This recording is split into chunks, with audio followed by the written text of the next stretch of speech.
Let's all be honest, nobody knows shit. If I knew where Bitcoin goes tomorrow, I'd simply just go 50x leverage on it and retire on an island tomorrow. But if we're all honest, we simply just do educated guesses. We try to find probabilities, we try to estimate risks, we try to estimate what's the potential reward if things go well. And so there is this saying, right? No mathematical model is correct, but some models are useful. They're useful in the sense that they can give us a potential guidance of future returns and also help us with estimating risk, right? How low could we potentially go if history is any indication? And why should history be any indication? Because we assume that psychology fundamentally doesn't change that much over time. So a person that was in 80% losses 5 years ago is probably not reacting that different to a person that's in 80% losses today. And the same is true the other way around, right? If you're in profit by 5x, probably you're doing quite similar things no matter if it's 2018 or if it's 2023. And so let's look at two very useful models. The first one being the realized price. So what we have over here is Bitcoin's long-term chart starting in 2010, where Bitcoin was just a few cents, all the way to today, where we're now at roughly 30K. And together with the price, we also see this orange line over here. That orange line is the realized price. And notice how over time we tend to turn around when we are below the realized price. In other words, whenever the price, so in black, is below the orange line, the realized price, that was historically a good time to buy heavily in. Currently, by the way, we are above that realized price. Now, the realized price is a special kind of moving average that you can only calculate with on-chain data. The idea is that you look at all of Bitcoins ever in existence and you check at what price did it move the last time. Only when you can look on-chain, when you can look at all the transactions, do you actually know at what price something has moved last time. So the current price is the price at which Bitcoin has just recently changed hands. The realized price looks at the market in aggregate. In other words, when the current price is above the realized price, then the entire market is in profit. When the current price is below the realized price, the entire market as a whole in aggregate is in losses. And that's very useful to know, right? It shows us what in aggregate is the reference price of all investors participating in the Bitcoin market. And currently, in aggregate, most people are in profit. And whenever most people are in losses, they tend to rather not sell. So it tends to be a time when the dollar cost averages take over and when the sell pressure dwindles to a degree. And the potential explanation here is that people still believe that over the long term the tokenomics of Bitcoin take over, that the inflation of Bitcoin is less than the inflation of fiat, and so whenever Bitcoin goes below the entry point, you might simply just wait it out, right? You rather wait it out. It's better not to access the capital right now than to realize a loss. And so the realized price is a very good tool to estimate how low can Bitcoin potentially go. How risky is it to buy Bitcoin today? Because we can simply check how low did the price historically go below the realized price in percent. So let's make that exercise. Let's ignore this very first drop where Bitcoin was just $5 or so, because Bitcoin was very, very illiquid and very volatile at the time.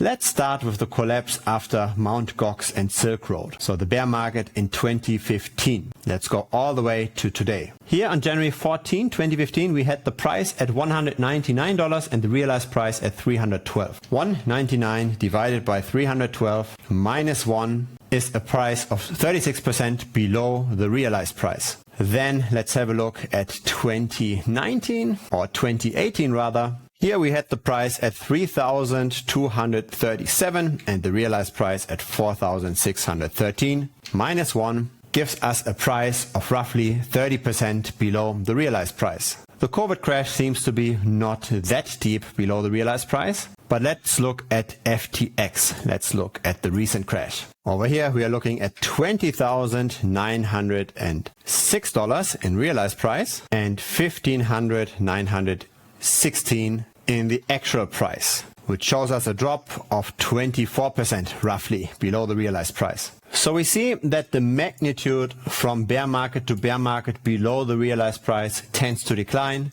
from 36 below to 29 or 30% below to 24% below. Let's still work with the worst case. Let's say this does not decline further, so the bear markets do not become more muted over time, but that it stays at 24%. Currently, the realized price is at $20,450. So we take that loss, multiply it by 20,450, which gives us an absolute bottom of $15,569. Now, nobody knows if this will be the absolute bottom in Bitcoin, but the model seems to be working better and better over time, right? The price tends to go closer and closer to the realized price when we are in a bear market. We don't diverge from the realized price that much anymore. So when managing risk, this is probably more or less the worst that we could expect. But we've said this at the beginning of the video, right? Nobody knows shit.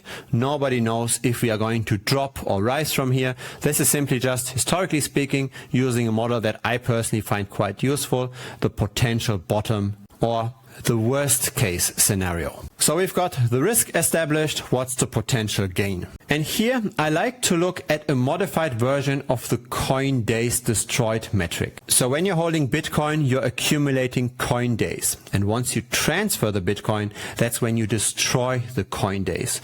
So when a lot of coin days get destroyed on a single day, we have a measure that a lot of long-term holders are moving their Bitcoin. And that then in turn is a signal that we might be reaching the top, because the people that typically don't sell are then willing to sell. And so what we have over here is the terminal price, which is a modification of the transferred price, which in turn is the sum of the coin days destroyed and divides it by the existing supply of Bitcoin. And then we multiply this all by 21, because there only can ever be 21 million Bitcoin. That's the terminal state. And so we've got the terminal price. And so this is not a perfect model, but Bitcoin does tend to be very, very heated whenever it touches the terminal price. So when we look at the last two rallies, we crossed that terminal price at around 12,000 and we peaked around 20,000. And then in the 2021 rally, we first time touched that terminal price at 56,000 and we peaked out at 69. Currently, that terminal price is at 117,000. So 117 divided by, let's be generous, let's say 30,000, gives us a 3.9x